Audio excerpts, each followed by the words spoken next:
Goeiemôre gemeente. Ons begin ons erediens met 'n toetrede lied wat ons staande gaan sing uit 157, al twee die versies, en daarna bly ons staan vir die Fotum en die Seën, waarna ons sonder verdere aankondiging dan ook ons lofsang gaan sing uit lied 220, vers 1 en 2. Met ons harte sing ons Here van die liefde meer en meer. Maar nou, Here Jesus, ons is saam op u roepstem hier vergader. 157, al twee die versies.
Hart wil ek die Here loof in die samekoms van die opregtes in die gemeente.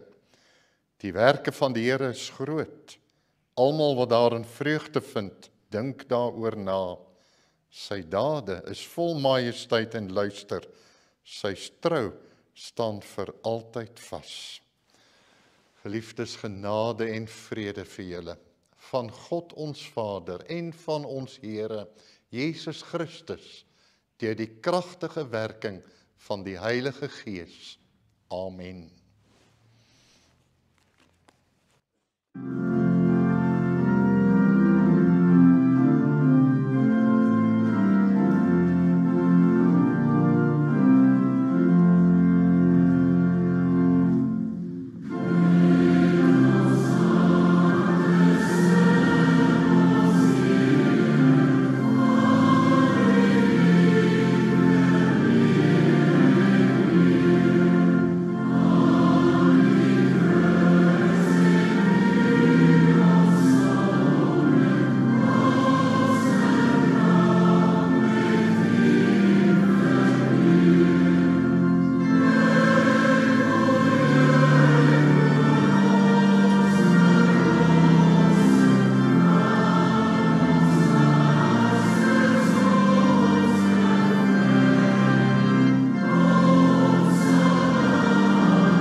Broers en susters, God se wet eis liefde van ons. Hoor hoe som Jesus die wet vir ons in Matteus 22 vers 35 tot 40 op. En een van hulle wetgeleerde het hom met 'n vraag probeer vastrek. Meneer, vra hy, wat is die grootste gebod in die wet? Jesus antwoord hom, jy moet die Here jou God lief hê, met jou hele hart en met jou hele siel en met jou hele verstand. Dit is die grootste en die eerste gebod. En die tweede wat hiermee gelyk staan is, jy moet jou naaste lief hê soos jouself. In hierdie twee gebooie is die hele wet en die profete saamgevat. Geliefdes, ons weet hoe liefdeloos ons teenoor God en teenoor ander mense is. Laat ons nou ons skuld bely met die sing van lied 238 vers 1 tot 3. 238 vers 1 tot 3.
Ons het so pas in ons lied ons sondes voor God bely.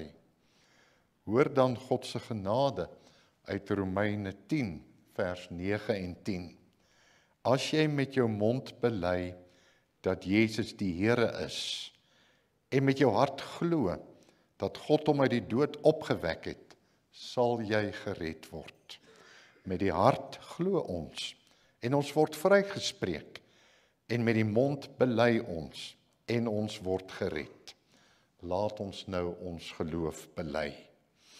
Ek glo in God die Vader, die Almagtige, die Skepper van die hemel en die aarde, en in Jesus Christus, sy enige gebore Seun, ons Here, wat ontvang is van die Heilige Gees, gebore is uit die maagd Maria, wat gelei het onder Pontius Pilatus, gekruisig is, gesterf het en begrawe is, en ter helle neergedaal het, wat op die derde dag weer opgestaan het uit die dode, wat opgevaar het na die hemel en sit aan die regterhand van God, die Almagtige Vader, van waar hy sal kom om te oordeel, die wat nog lewe en die wat reeds gesterf het. Ek glo in die Heilige Gees. Ek glo aan 'n heilige algemene Christelike kerk, die gemeenskap van die heiliges. Ek glo die vergifnis van sondes. Ek glo die opstanding van die vlees en ek glo 'n ewige lewe. Amen. Ons het bely dat Jesus Christus deur sy lyding, sterwe en opstanding vir ons die ewige lewe verwerf het. Laat ons sing van ons heerlike toekoms. Kom ons sing lied 503 vers 1 tot 3.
Gemeente, terwyl ons so bly sit, kom ons verenig in gebed voor die Here.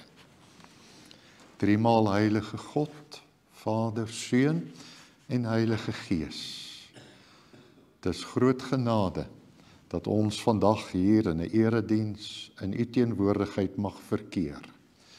U het ons deur die goedheid geroep om hier saam te kom, omdat u ons in genade deur Jesus Christus as u kinders aangeneem het. En daarom kan ons u vandag hier aanroep, onsse Vader. Ons Vader wat in die hemel is, wat beteken dat u elke oomblik van ons lewe by ons is, want u is oral. U is ook daar waar ons by die huis lewe, by die werk optree, by die skool, waar ons op die sportveld verkeer. Ja, Here, waar ons gaan, daar ontmoet ons u. En sien ons ook u handewerk raak elke dag van ons lewe. Eintlik, as ons net na onsself kyk, Here, sien ons dat u ons goed geskape het. En dat u ons aangestel het as bestuurders in u skepping, hierdie mooi skepping, wat so fyn en pragtig deur u geskape en geformeer is.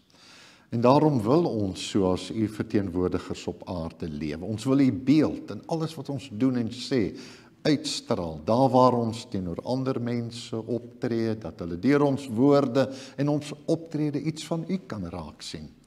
Maar Here, ook in ons omgang met die skepping, met die natuur, wil ons so optree dat mense kan sien, hierdie mens het respek, waardering vir die Skepper, wat hierdie pragtige skepping gemaak het. En daarom wil ons dit oppas. En wil ons ook ander inspireer en aanbeveel om dit tog te doen.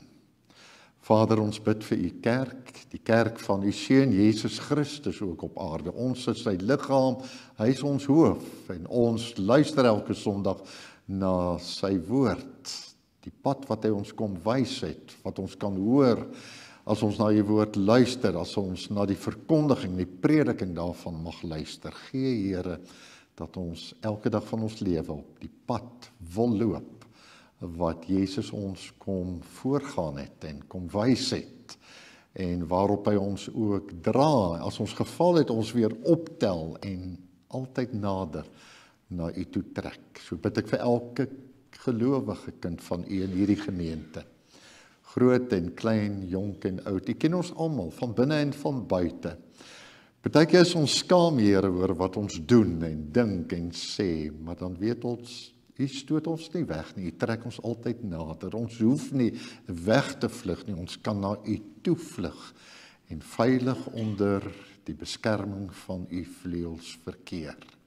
En vandag wil hy ook met ons praat, weer deur die verkondiging van die woord hier, soos ook op al die plekke waar u woord vandag verkondig word, in kerke, huise, ja, oor die hele wêreld heen is daar duisende, miljoene mense, wat voor u buig en erken dat Jezus die Here is, en dat u ons Vader is, ons leidsman en ons trooster. Bid vir hulle wat swaar kry, hulle wat siek is, hulle wat nie meer lig sien in hulle lewe nie. En ons weet dan hoe donker dit kan wees, Here. Maar as u net daar is, en as ons met die boodskap van lig na sulke mense toe gaan, is daar altyd hoop. Daar altyd weer 'n rede om die volgende tree te gee, die volgende dag tegemoet te gaan, want ons weet ons is nie alleen nie. U hand is na ons toe uitgesteek, en u sal ons dra en lei na u ewige lig. So bid ons ook vir hierdie pragtige land waarin ons lewe. Gee, Here, dat elke mens in hierdie land voor u sal kan buig en sal sê, u is die God, die Skepper. Aan u is ons verantwoordelik vir alles wat ons hier doen en sê. Maar terselfdertyd weet ons is begenadigde mense, want u vergewe, u hou nie teen ons wat ons verkeerd doen nie, maar u was ons rein, u maak ons skoon, u maak ons harte nuut, sodat ons weer met nuwe moed die toekoms tegemoet kan gaan. Spreek nou, Here, tot elkeen van ons, u diensknegt en u diensmaagd luister. Amen. Ek wil graag vir ons voorlees, broers en susters, uit die boek Die Romeinebrief, hoofstuk 10, en ek lees vir ons voor die eerste 15 verse. Romeine 10, vanaf vers 1. Broers, my hartewens en my gebed tot God vir my volk is dat hulle gered word. Want ek kan van hulle getuig dat hulle vol ywer vir God is, maar sonder die regte insig. Hulle het hulle nie gestuur aan die manier waarop God mense vryspreek nie. Hulle wil niks van God se manier van vryspraak weet nie. Hulle probeer dit op hulle eie manier kry. Christus is tog die einde van die wet, sodat elkeen wat glo, vrygespreek kan word. Moses skryf naamlik van die vryspraak op grond van wetsonderhouding, dat die mens wat doen wat die wet beveel, daardeur sal lewe. Maar van die vryspraak deur die geloof sê hy, moenie by jouself sê, wie sal na die hemel toe opklim nie? Dit is om Christus af te bring. Of wie sal na die onderaardse diepte toe afdaal nie? Dit is om Christus uit die dood terug te bring.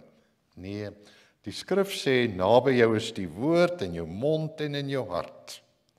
En hierdie woord is die boodskap van die geloof. En dit is wat ons verkondig. As jy met jou mond bely dat Jesus die Here is, en met jou hart glo dat God hom uit die dood opgewek het, sal jy gered word.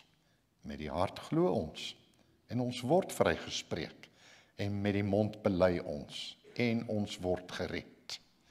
Die skrif sê tog, niemand wat in hom glo, sal teleurgestel word nie. Niemand nie. Dit maak dus geen verskil of 'n mens 'n Jood of 'n Griek is nie. Want dieselfde Here is Here van almal, en hy seën almal wat hom aanroep, ryklik.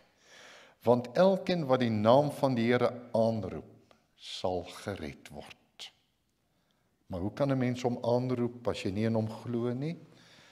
En hoe kan jy in hom glo as jy nie van hom gehoor het nie? En hoe kan jy van hom hoor sonder iemand wat preek?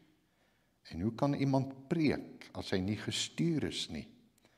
Daar staan ook geskrywe, hoe wonderlik klink die voetstappe van die wat die goeie boodskap bring. Tot sover die skriflesing vanoggend. Gelukkig is elke mens wat die woord van die Here hoor, dit glo en dan elke dag van sy lewe gaan doen. Voor die preek, terwyl ons net so bly sit, kom ons sing nog 'n lied saam en wel 498. En ons sing daarvan vers 1 en 2. Hy wat glo, word nie beskaam nie. Niemand smeek te vergeefs in die Heer se naam nie. 498 vers 1 en 2 terwyl ons net so bly sit.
Romeine 10 vers 12 en 13 lees ons, dit maak dus geen verskil of 'n mens 'n Jood of 'n Griek is nie, want dieselfde Here is Here van almal en hy seën almal wat hom aanroep ryklik. Want elkeen wat die naam van die Here aanroep, sal gered word. En die tema van my preek vanoggend is elkeen wat deur God vrygespreek is, omdat hy glo, sal lewe. Liewe gemeente, broers en susters, in die maand Oktober van elke jaar vier die kerk waarvan ek en jy lidmate mag wees, hervormingsfees. Ons wat deel uitmaak van hierdie kerk, die hervormde kerk wat deel is van die reformatoriese kerk, soos dit ook bekend staan. En in hierdie maand staan ons dan stil by daardie geleentheid wat vir ons baie belangrik is. By daardie geleentheid waar die kerkhervorming 508 jaar gelede begin het. 31 Oktober 1517, toe Martin Luther sy 95 stellings teen die kerkdeur van Wittenberg daar in Duitsland vasgespijker het. Want die groot vraag wat op Luther se hart geleef het was, waar vind ek as mens 'n genadige God? Waar vind ek as sondaar mens 'n genadige God? Hoe kan 'n mens soos jy en ek voor die heilige God van hemel en aarde verskyn en vrygespreek word van sondeskuld? Of eenvoudig gestel, hoe kan 'n mens gered word? En Luther het na baie lang diepgaande studie, het hy tot die gevolgtrekking gekom, daar's net een manier, en dis uit genade alleen. Die genadige God, wat jou as sondaar mens deur Jesus Christus, sy seun, vryspreek, op grond wat hy, Jesus, vir ons as mense gedoen het.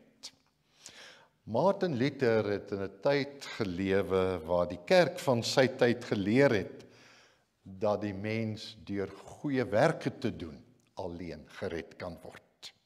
Dat jy selfs met geld 'n plekkie in die hemel kan koop vir jou, maar ook vir jou dierbares en ook vir hulle wat al reeds oorlede was.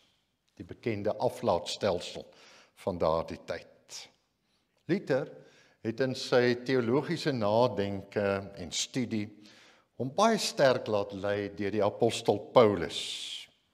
Paulus wat ook die skrywer van hierdie Romeinebrief is, waaruit ek vanoggend vir ons voorgelees het.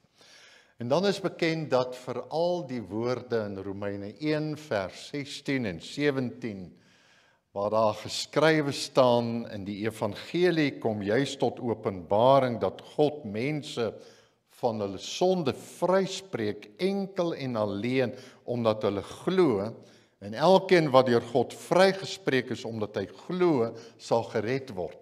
Dat dit vir Luther eintlik die grondslag was. Dat hy gesê het, 'n mens kan al uit genade alleen gered word. Die apostel Paulus, soos u en ek ook baie goed weet, staan bekend as die apostel wat baie sterk in sy briewe klem gelê het op 'n genadige God, en dat 'n mens inderdaad net uit genade alleen gered kan word. Dink maar net aan ander woorde in een van sy briewe, die brief van die Efesiërs, hoofstuk 2 vers 8, waar Paulus sê, julle is inderdaad uit genade gered deur geloof. Genade en geloof. Hierdie redding kom nie uit julleself nie, dis 'n gawe van God. Dit kom nie deur julle eie verdienste nie, en daarom het niemand enige rede om op homself trots te wees nie. Broers en susters, Paulus sê dus redding kom nooit deur die verdienste van 'n mens se kant af nie, deur goeie werke te doen, of omdat jy die gebooie van die Here so getrou nakom nie. Jy word alleen gered op grond van God se goedheid en liefde wat hy in genade aan jou bewys en wat jy deur die geloof kan aanneem en jou kan toeëien. En Paulus sê dit baie duidelik uiteen dat hierdie genade van God oor 'n lang tyd eintlik al sigbaar geword, maar dat dit sy hoogtepunt gevind het in Jesus Christus, toe hy hier op aarde kom leef het, gebore is, geleef het en gesterf het en uit die dood uit opgestaan het. Die genadige God kan jy deur Jesus Christus ontmoet. En daarom, soos u weet ek ook goed weet, het Luther trouwens die hele kerkhervorming getuig van genade alleen, geloof alleen, Christus alleen, die skrif alleen, alles tot eer van God alleen. Die sogenaamde 5 solas, wat alleen beteken, die Latynse woord vir alleen. Alles net genade, deur die genadige God, wat mense in en deur Jesus Christus red, en mense wat dit deur geloof kan ontvang. Die groot fout wat mense kan maak, is om te dink dat God homself net in die Nuwe Testament openbaar as die genadige God. En dat in die Ou Testament God meer bekend staan as die God wat straf en oordeel.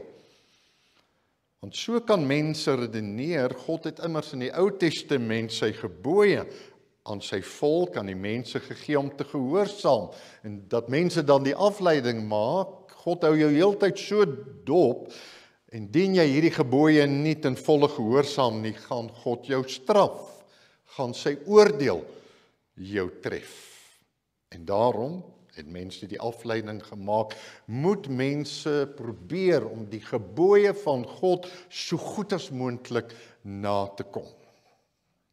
Inteendeel, die Jode het nog ekstra wette hierby gemaak, want hulle was so bang dat hulle dalk val in gehoorsaamheid aan die gebooie van God. Maar wanneer 'n mens so redeneer, broers en susters, verdwyn die liefde en die goedheid en die genade op die agtergrond. Kan dit selfs glad nie meer ter sprake kom nie. En dis waarom baie mense dink God het homself in die Ou Testament nie as 'n genadige God geopenbaar nie. En tog is die Ou Testament vol van God se genade en liefde. Bloot dat hy mense roep, soos Abraham van ouds en al die aardsvaders en eintlik al die mense van wie ons in die Ou Testament lees, is 'n teken van God se genade, want hy roep hulle nie op grond daarvan dat hulle sulke goeie mense is nie, maar omdat hy graag wil hê hulle moet sy kinders wees, sonder dat hulle dit verdien, maak hy hulle deel van sy koninkryk.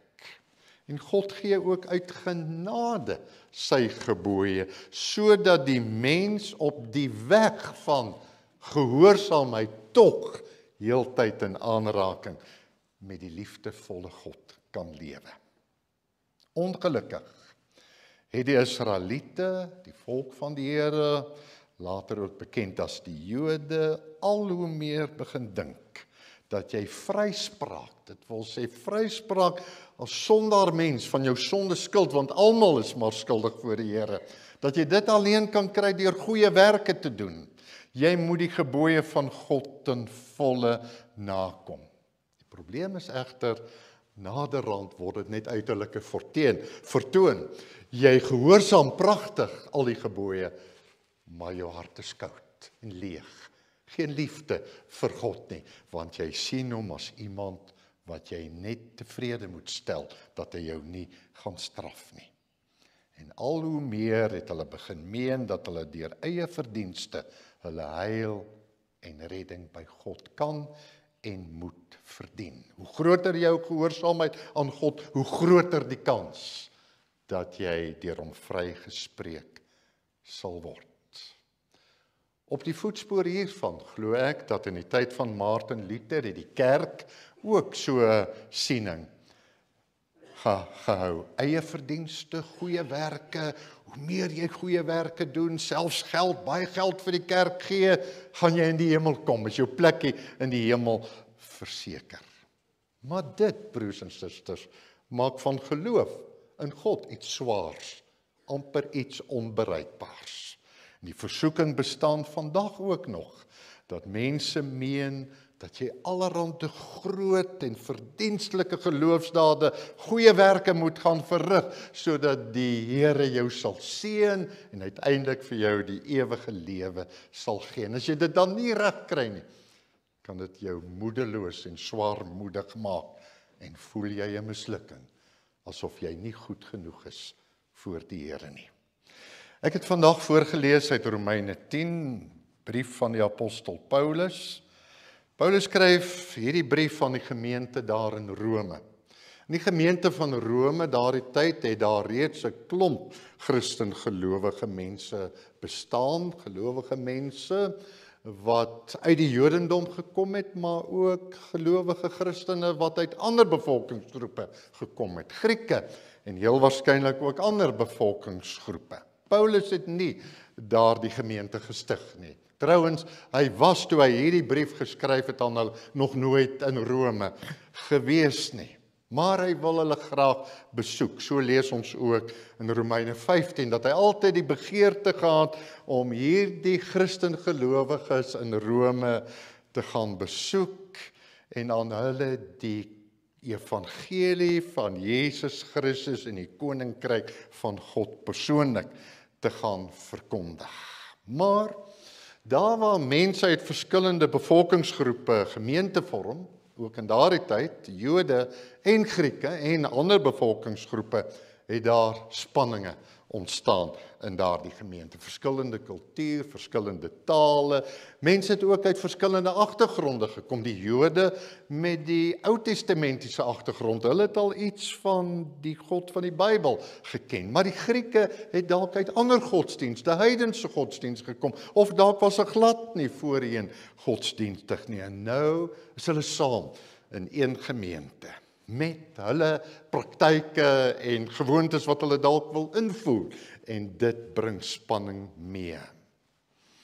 En daarom wil Paulus heel waarskynlik met dit in gedagte daardie mense kom besoek, om die evangelie van Jesus Christus hard en duidelik vir hulle te kom oordra. Paulus is op pad Spanje toe en dan sê hy in hoofstuk 15, maar op pad Spanje toe wil hy dan graag by hulle uitkom. En hy stel homself voor in hierdie brief, wie hy is. In Romeine 1 vers 1 sê hy, ek is 'n dienaar van Christus en ek wil die evangelie van Jesus Christus oor die wêreld verkondig. En daarom is hierdie hele brief van Paulus eintlik 'n geloofsbrief. Hy sit uiteen hoe die geloof in Christus aan mekaar sit. Hierdie gedeelte in Romeine 10 is deel van 'n gedeelte in hierdie brief, Romeine 9 tot 11, waar daar geworstel word met die vraag, hoekom die Jode, nou nie die Jode wat nou Christene geword het nie, maar die Jode wat nog aan die Joodse geloof vashou, hoekom hulle die Messias verwerp? Hoekom hulle nie Jesus Christus as hulle verlosser wil aanneem nie, maar eintlik hom verwerp?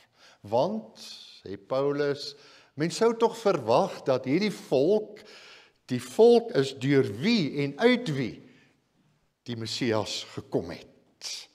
En dat Jesus Christus ook gekom het juis om hierdie eie volk, die Joodse volk, te kom red. En tog wil die grootste deel van die Israeliete of die Jode hierdie verlosser, hierdie Messias nie aanvaar nie. En hier in hoofstuk 10 sê Paulus dan ook, dit is sy hartewens, dit is sy geloof, dit is sy gebed tot God, dat God tog hierdie volk, hierdie Jode, uiteindelik ook sal begenadig, dat hulle uiteindelik ook tot die insig sal kom, dat daar net een manier is hoe 'n mens gered kan word, nie deur goeie werke nie of eie verdienste nie, maar deur Jesus Christus, deur God se genade, wat deur Jesus Christus na die mens toe gekom het. En daarom sê hy, hulle hou nog vas aan die vryspraak deur wetsonderhouding. Vryspraak deur wetsonderhouding gaan dus daaroor oor wat mense self doen om uiteindelik vrygespreek te word en gered te kan word. Teenoor wat Paulus dan hier noem, die vryspraak deur geloof, wat eintlik beteken, dis iets wat jy net kan ontvang, wat jy net kan toeëien, omdat God dit vir jou skenk. Jy het nie soveel verdienste aan nie, nie 1% verdienste van jou nie, alles 100% genade, wat jy net kan ontvang. Paulus verwys ook hier na die tyd van Moses in Deuteronomium 30, waar die volk op die punt gestaan het, na die lang reis deur die woestyn van 40 jaar, waar hulle die beloofde land voor hulle sien lê oorkant die Jordaan, maar Moses is oud, hy gaan hulle nie die beloofde land inlei nie, maar hy spreek sy volk vir oulas toe, en dan sê hy, julle sal goed doen, deur in die toekoms die pad van die wet van God te bly loop. Dan sal God julle seën en julle beskerm. En dis waarna Paulus dan ook terugverwys hier in Romeine 10. Maar dan maak Paulus die onderskeid, dan sê hy, Moses het al in daardie tyd iets gesê van die vryspraak deur geloof. En dan sê Paulus dis wat hy nou kom verkondig, die vryspraak deur geloof in Jesus Christus, wat jy net uit genade, uit die hand van die genadige God kan ontvang.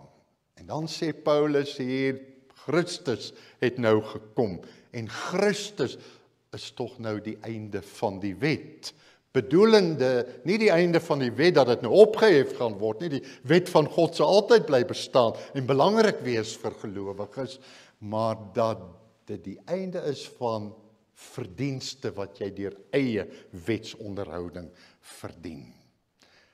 Vryspraak deur wetsonderhouding het tot 'n einde gekom, nie die wet van God self nie, want die genadige God wil die hele wêreld, wat hy so lief het, deur sy seun Jesus Christus red, deur hom die vryspraak aan die mens toe te skenk. En so staan vryspraak deur geloof en vryspraak deur wetsonderhouding hier teenoor mekaar. Christus bring dus die geregtigheid, dat 'n mens regverdig voor God kan staan aan elkeen wat glo. En dan bedoel Paulus hier, dit is iets wat aan die einde van die tyd, die dag as die oordeelsdag aanbreek, met ons sal gebeur, maar wil hy dit ook deurtrek na vandag en sê, ons is gereed, as jy in Christus glo, is die redding voorhande, dit is eintlik al jou eiendom, jy moet nou al begin lewe, soos mense wat reeds gered is en vrygespreek is deur Christus. En daarom sê Paulus hierdie baie belangrike woorde wat ons dus vandag as gelowiges in die heel eerste plek moet doen, sê hy ons moet bely met die mond en glo met die hart. Nie net sê dat Jesus die Here is nie, maar ook glo met die hart. Dit moet ook van binne uitkom, dat God hom uit die dood opgewek het. Hierdie belydenis van Jesus is die Here, en God het hom uit die dood opgewek, is die vroegste belydenisse van die Christelike kerk, van die eerste Christen gelowiges. Dit was eintlik, kom ons noem dit, die eerste 2 geloofsartikels, wat hulle daar reg aan die begin bely het. Jesus is my Here, en tweedens, God het hom uit die dood uit opgewek. En nou sê Paulus, as dit jou belydenis is, as dit jou geloof is, en jy hou daaraan vas, en jy neem dit aan uit die woord van die Here, mag jy weet, jy sal gered word. As jy met jou mond bely dat Jesus die Here is, met jou hart glo dat God hom uit die dood opgewek het, sal jy gered word. Met die hart glo ons en ons word vrygespreek, sê hy. Met die mond bely ons en ons word gered. Met hierdie woorde wil Paulus vir die gelowiges van Rome, maar ook vir ons vandag sê, om in die Here te glo, nie 'n moeilike saak nie.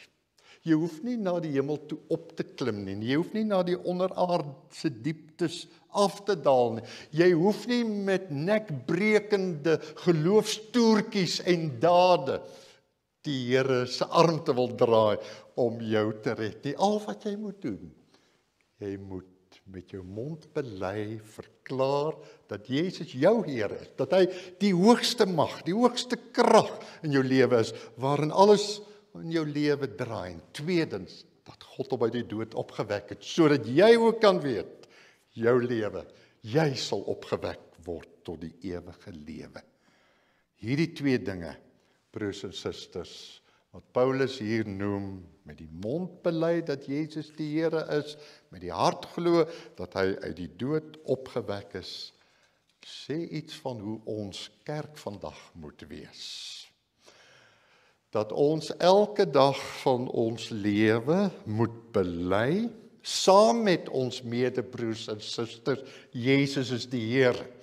Want dit is wat die Christelike gemeente moet doen. Hy is my lewe, alles draai om hom, en dan die tweede saak wat ons aan die wêreld kan verkondig, God het ons uit genade so lief, dat hy Jesus uit die dood opgewek het, sodat ek en almal wat na hom toe wil kom, omdat hy hulle roep, daardie ewige lewe mag ontvang. En Jesus is die redding gewaarborg. Ons is op pad om voor God te mag verskyn, om die bevestiging dan te mag ontvang. Jy's vrygespreek. En dan sê Paulus, en as dit so is in 'n Christelike gemeente, dan val die verskille weg tussen Jood en Griek, ryk, arm, maak nie saak wie of wat jy is nie, want voor Christus staan almal gelyk.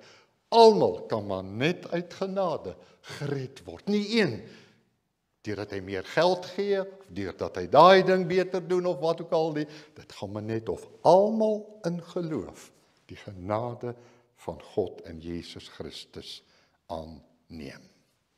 Dis die groot verantwoordelikheid wat ons het om te bely voor die wêreld en aan die mense rondom ons te verklaar, Jesus is ons Here en ons glo hy is uit die dood opgewek, waardeur ons 'n toekoms het, waardeur ons ook eendag uit die dood opgewek sal word. En sluit Paulus dan ook af. Eintlik begin hy sy Romeinebrief al met hierdie woorde, daardie woorde waarop Martin Luther die grondslag van sy uitsprake gebaseer het. Elkeen wat die naam van die Here aanroep sal gered word.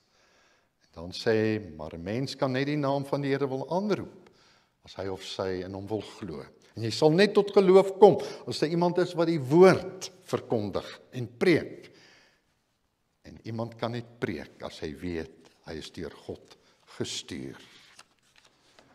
Dis die groot saak waaroor dit in die kerk en die gemeente vandag steeds moet gaan.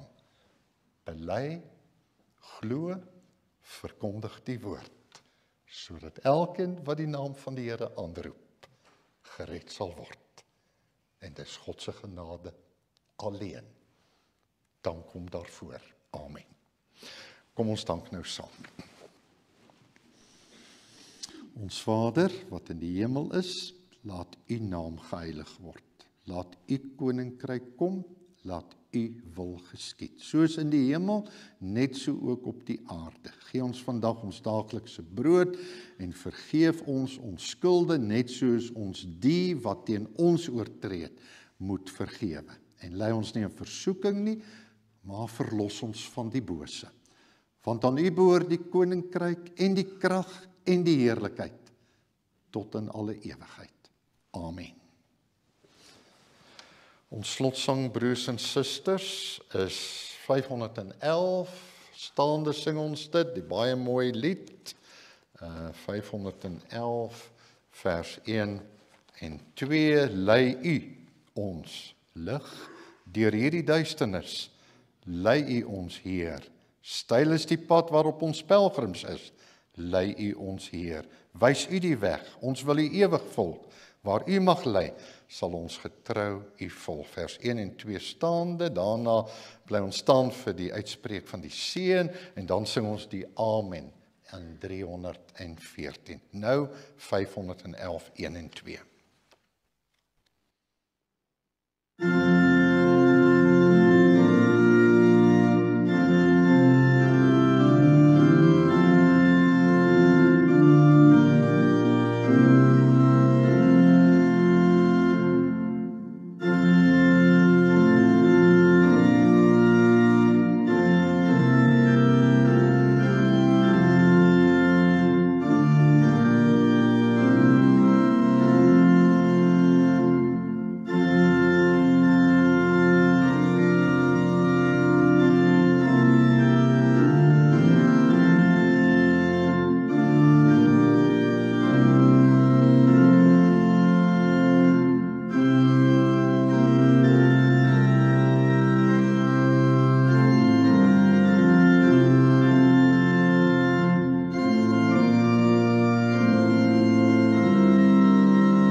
Ontvang nou met biddende harte die seën van die Here, gaan lewe in sy vrede. Die genade van die Here Jesus Christus en die liefde van God en die gemeenskap van die Heilige Gees sal by julle almal wees. Amen.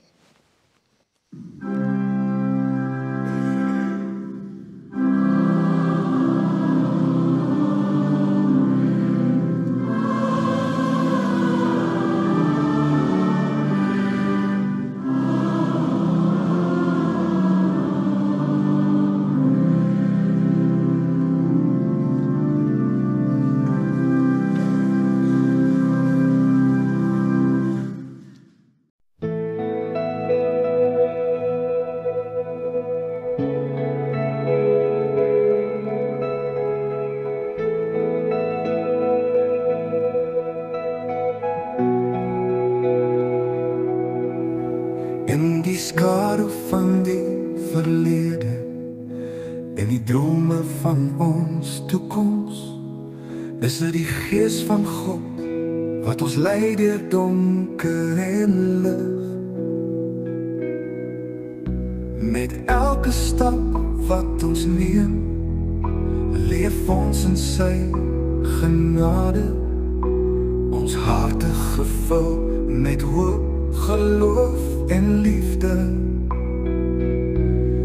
Laat ons groei in geloof, laat ons gloei in sy lig, laat ons liefde vloei soos 'n rivier, en die boodskap dra van sy liefde, lewe en genade met elke tree wat ons neem.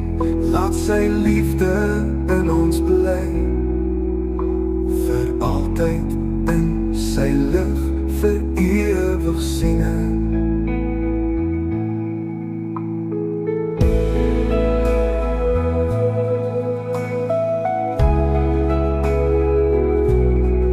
Soos die wingerd wat vrugte dra in die seisoen van sy tyd, so soos die sterre wat helder skyn in die hemel van die nag.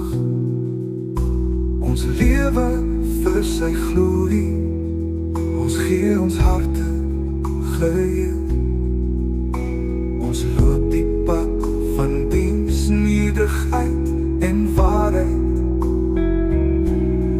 Laat ons groei in geloof, laat ons groei in sy lig. Laat ons liefde vloei soos 'n rivier en die boodskap dra van sy